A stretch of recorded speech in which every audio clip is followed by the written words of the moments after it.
Friends नमस्कार। आज की वीडियोस में देखेंगे राज्य के नीति निर्देशक तत्व। इससे पहले की वीडियोस में हमने देखा था जो हमारे मूल अधिकार थे, फिर मूल अधिकार के बाद हमने नागरिकता देखी। ठीक, अब उससे पहले के जो तीन पूरे भाग हैं, जिसमें हमने पहले भाग की चर्चा की, दूसरे में नागरिकता की, तीसरे में हमने मौलिक अधिकार की बात की। अब हम नीति निर्देशक तत्व डीपीएसपी की बात करेंगे, जो भाग हमारा 4 है। और भाग 4 में जो उल्लेखित है अनुच्छेद 36 से लेकर 51 तक का उल्लेख किया गया है डीपीएसपी में।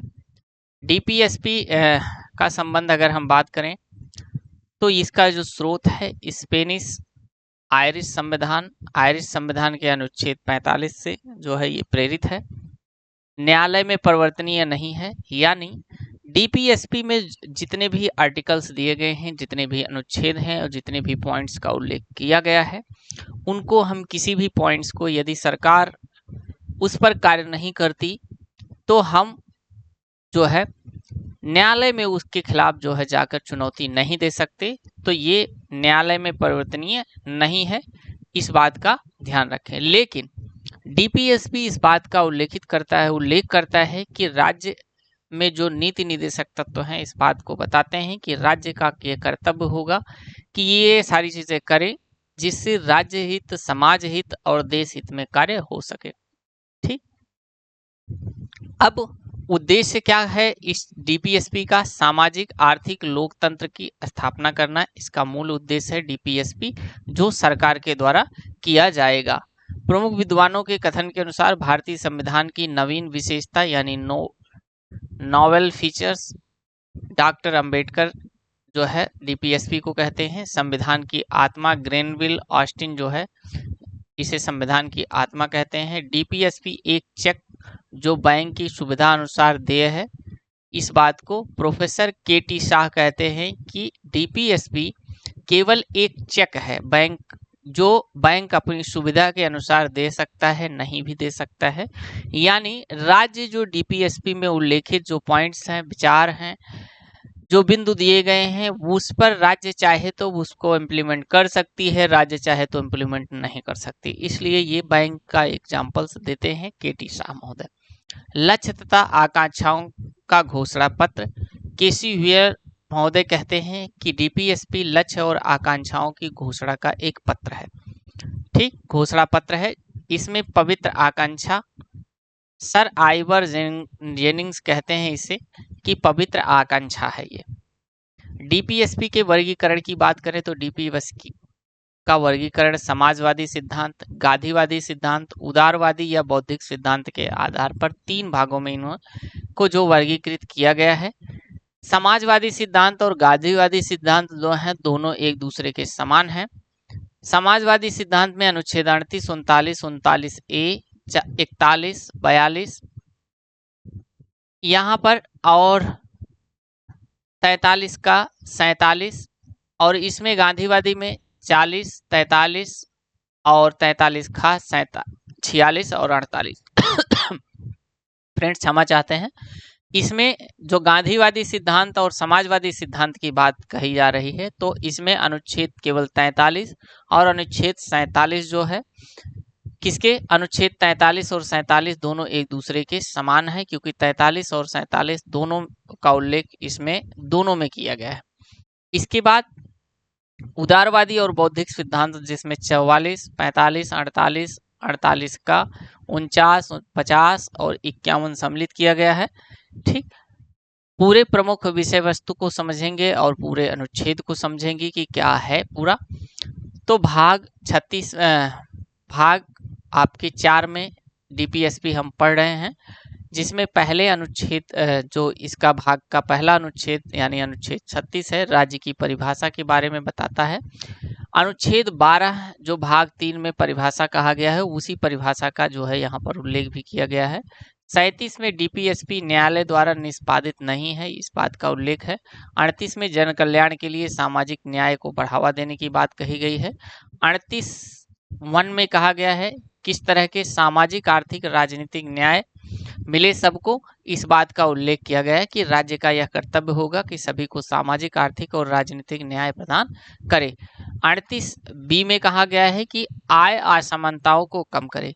फिर इस बात को कहा गया है कि राज्य का यह कर्तव्य होगा कि क्या करे, असमानताएं जो राज्य में असमानताएं हैं, कैसी असमानताएं, आर्थिक रूप से जो आय में असमानता है उसको कम करने का प्रयास करे, उसके लिए काम करे।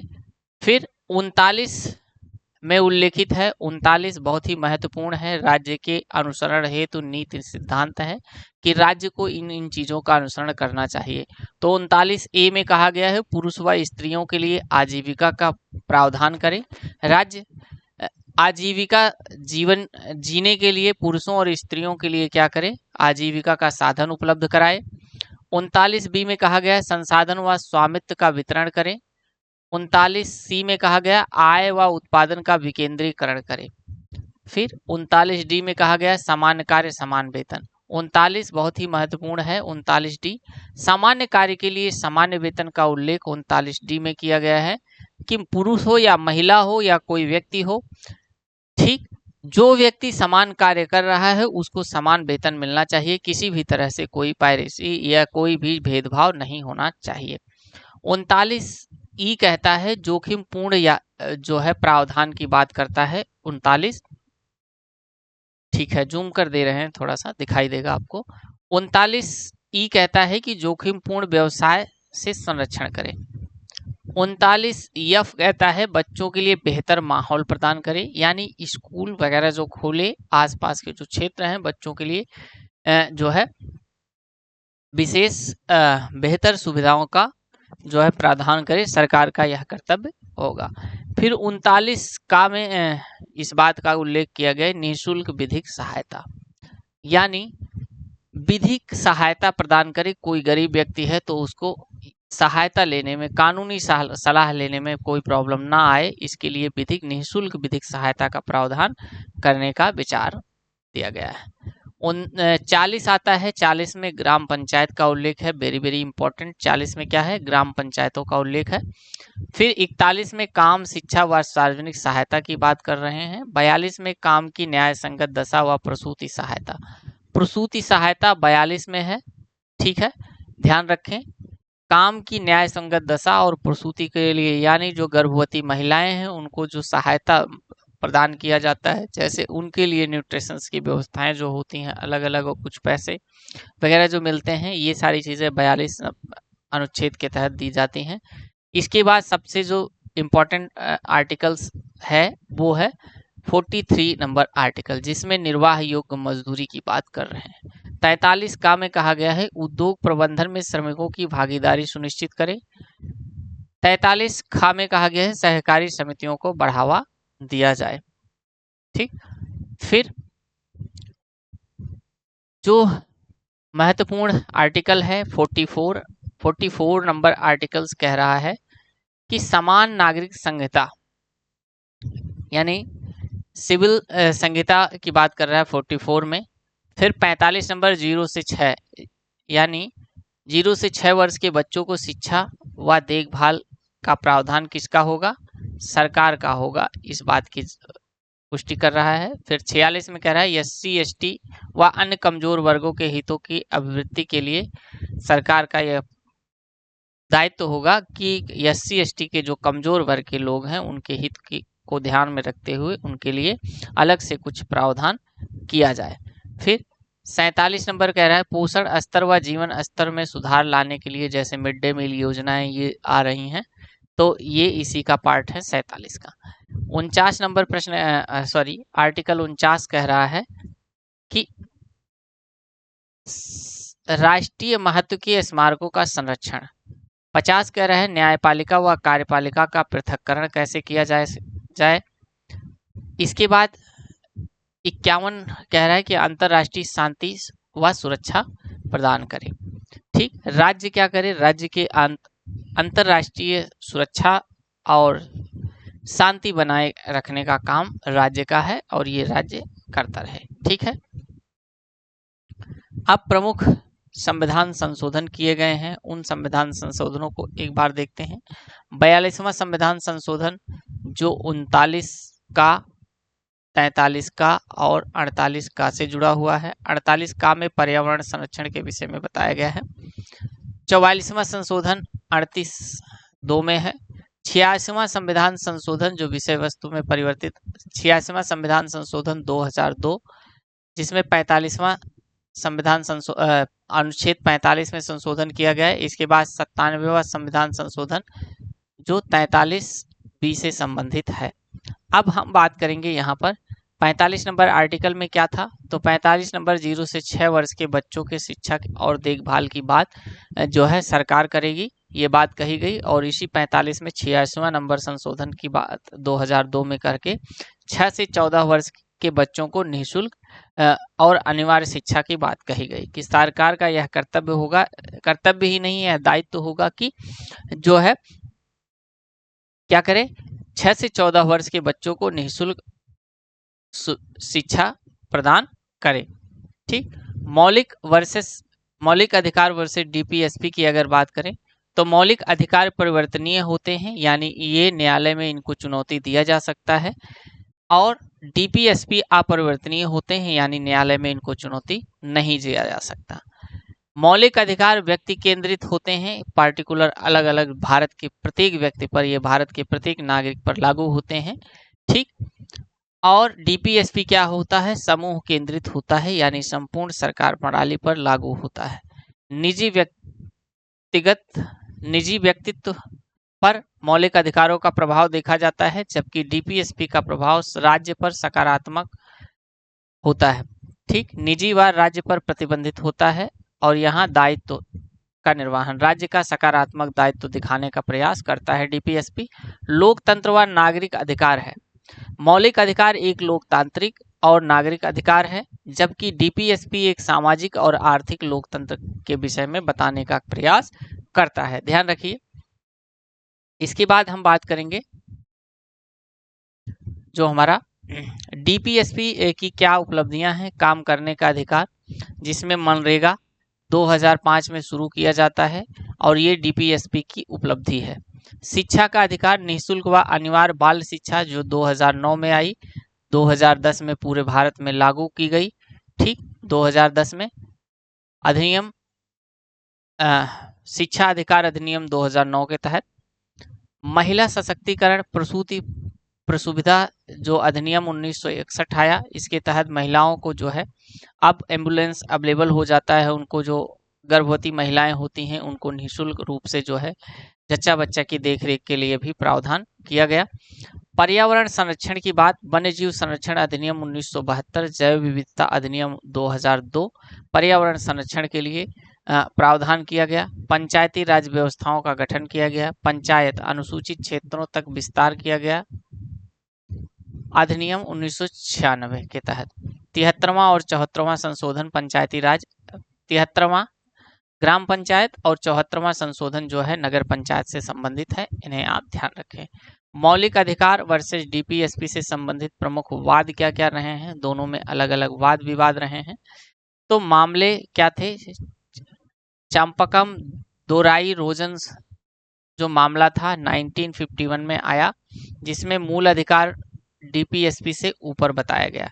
मूल अधिकार में संशोधन संभव है, जबकि डीपीएसपी में संशोधन संभव नहीं। इन्होंने ये दोराई रोजन का जो मामला था उसमें ये कहा गया कि मूल अधिकार में संशोधन संभव है। गोलकनाथवाद में ये बात कही गई कि डीपीएसपी लागू करने के लिए संसद मूल अधिकारों को कम नहीं कर सकती, यानी किसी भी तरह से मूल अधिकार का हनन नहीं हो सकता। केशवानंद भारतीवाद में ये बात किया गया कि 1973 में जो अब तक के सर्वाधिक जो है जजों द्वारा दिया गया निर्णय है, जिसमें कुल 13 जज थे, और डीपीएसपी को प्रभावी बनाने वाले कानून का व्यावृत्त होना यानी नील कर दिया गया।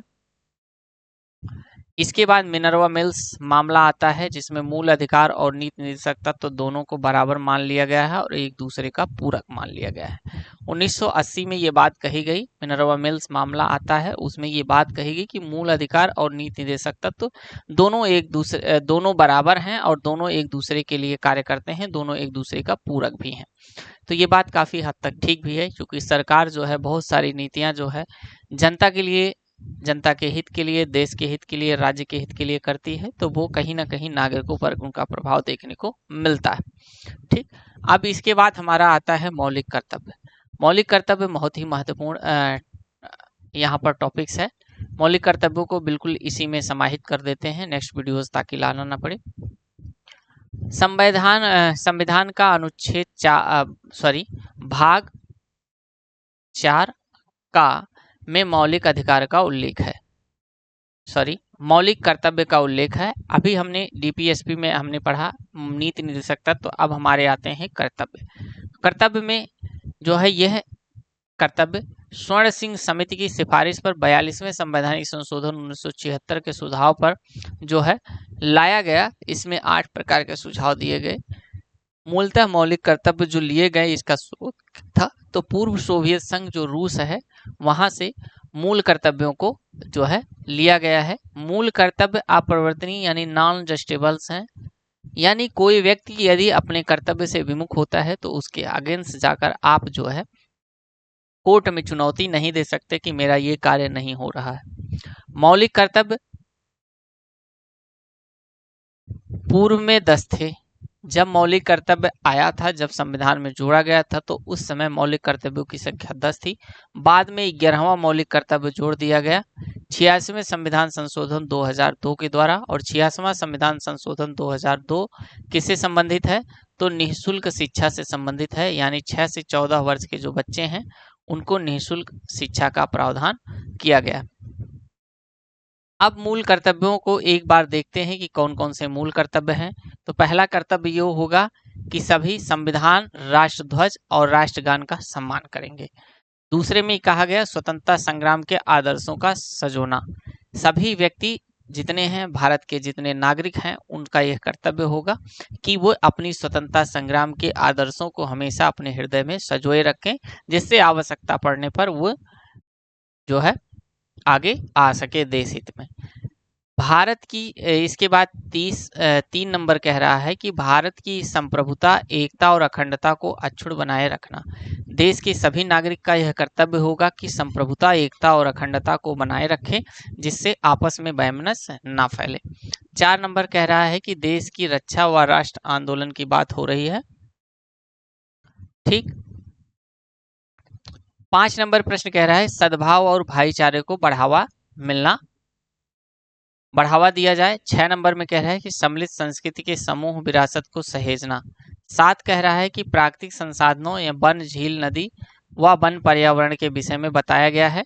8वां हमारा जो कह रहा है वैज्ञानिक सोच और मानवता का विकास करना, यानी सभी नागरिकों का यह कर्तव्य होगा कि वैज्ञानिक सोच और मानवता का विकास करें। 9 नंबर कह रहा है कि सार्वजनिक संपत्ति और सुरक्षा या हिंसा का जो है त्याग करें। सार्वजनिक संपत्ति की सुरक्षा किया जाए व हिंसा जैसी जो प्रवृत्ति है उनका त्याग किया जाए, ये बात 9 में कही गई है। 10 नंबर कह रहा है कि सभी क्षेत्रों में उत्कर्ष की ओर बढ़ने का प्रयास करें। 10 नंबर कह रहा है कि भारत के सभी नागरिक और राज्यों का यह दायित्व होगा, राज्य की सरकारों का यह दायित्व होगा कि सभी क्षेत्रों में उत्कर्ष, पीक पॉइंट्स पर पहुंचने का प्रयास करें, उसके लिए निरंतर प्रयास करते रहें, कार्य करते रहें। वहीं 11 नंबर जो बहुत ही इम्पोर्टेंट है, 6 से 14 वर्ष के बच्चों के लिए प्रावधान है कि सभी अभिभावकों का, सभी माँ बाप का यह कर्तव्य होगा कि अपने बच्चों को 6 से 14 वर्ष के जो बच्चे हैं उनको जो है शिक्षा का अवसर प्रदान करेंगे। तो ये कर्तव्य है माँ बाप का। तो कर्तव्यों में केवल इतना ही। ठीक। अब आई होप कि आपने ये सारी चीज़ें सीख ली होगी। इसके बाद अब नेक्स्ट वीडियोज़ में हम बात करेंगे आगे, जो हमारा भाग 5 है, जिसमें हम पहले पढ़ेंगे राष्ट्रपति।